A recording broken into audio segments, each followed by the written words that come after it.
सावित्री दो बेटों की माँ थी। उसे इस बात पर बड़ा घमंड था। वो मानती थी कि बेटे घर की शान होते हैं। ये ले सावित्री, मिठाई खा, मेरे यहाँ पोती पैदा हुई है। ये सुनते ही सावित्री मुंह बना के कहती है, अरे तू तो लुट गई, बर्बाद हो गई, तेरे यहाँ लड़की पैदा हो गई। अरे तू ऐसा क्यों कह रही है, मैं तो बहुत खुश हूँ। अरे जब तेरी पोती के पीछे तुझे खर्चे पर खर्चे करने पड़ेंगे ना, तब ये तेरी सारी खुशी गम में बदल जाएगी। पहले लड़की की पढ़ाई लिखाई का खर्चा, फिर उसकी शादी का खर्चा। अरे आजकल की शादियाँ कितनी महंगी हो गई है। गहने बनाओ, लाखों रुपए पानी की तरह बह जाते हैं। लड़कियाँ तो सिर्फ खर्चा करवाने के लिए ही पैदा होती हैं। इस तरह लड़कियों के प्रति अपने विचार व्यक्त करते हुए सावित्री ममता को लंबा चौड़ा भाषण देके चली जाती है। अब तो आप लोग इस कहानी में सावित्री देवी का पात्र अच्छी तरह समझ गए होंगे। कुछ समय बाद सावित्री की बड़ी बहू भी एक लड़की को जन्म देती है। फिर क्या था, सावित्री पूरा आसमान सर पर उठा लेती है। हे भगवान, ये तू मुझसे किस जन्म का बदला ले रहा है?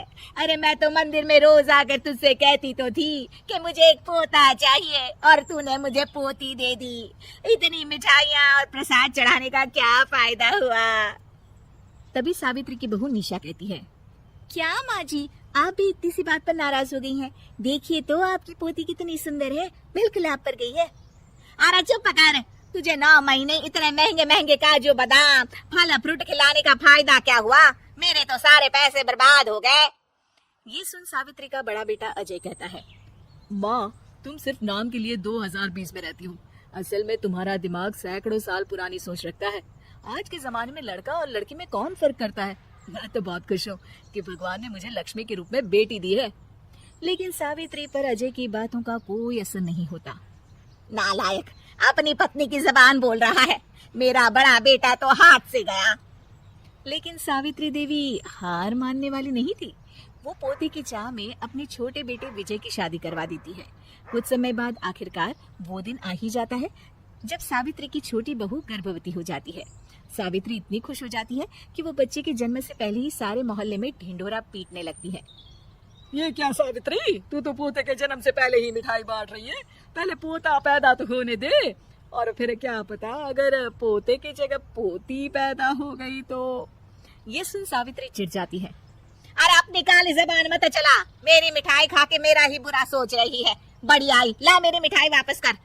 देख लेना, इस बार मेरे यहाँ पोता पैदा होगा, पोता। लेकिन ठीक इसका उल्टा होता है।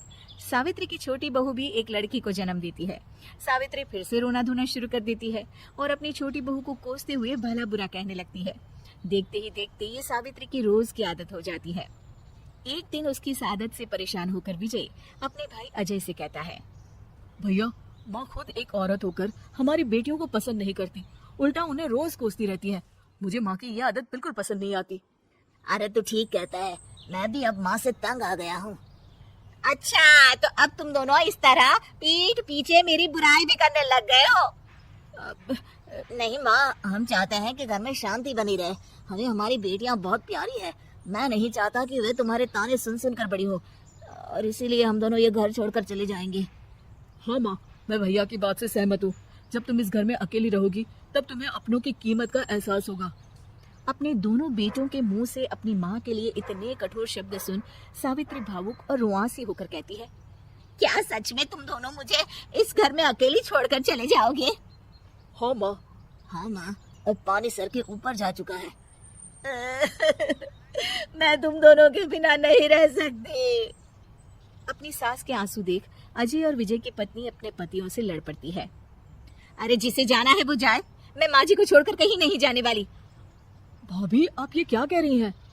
वही जो तुम सुन रहे हो, दीदी बिल्कुल सही कह रही है। हम बेटियों के संस्कार हमें सिखाते हैं कि सास माँ समान नहीं बल्कि माँ ही होती है, और उस माँ की जिंदगी भर सेवा की जाती है। बेटे अपना फर्ज भूल सकते हैं, लेकिन बेटियां नहीं। आप दोनों शौक से जा सकते हैं। माँ जी, हम दोनों के रहते आपको किसी बात की फिक्र करने की जरूरत नहीं।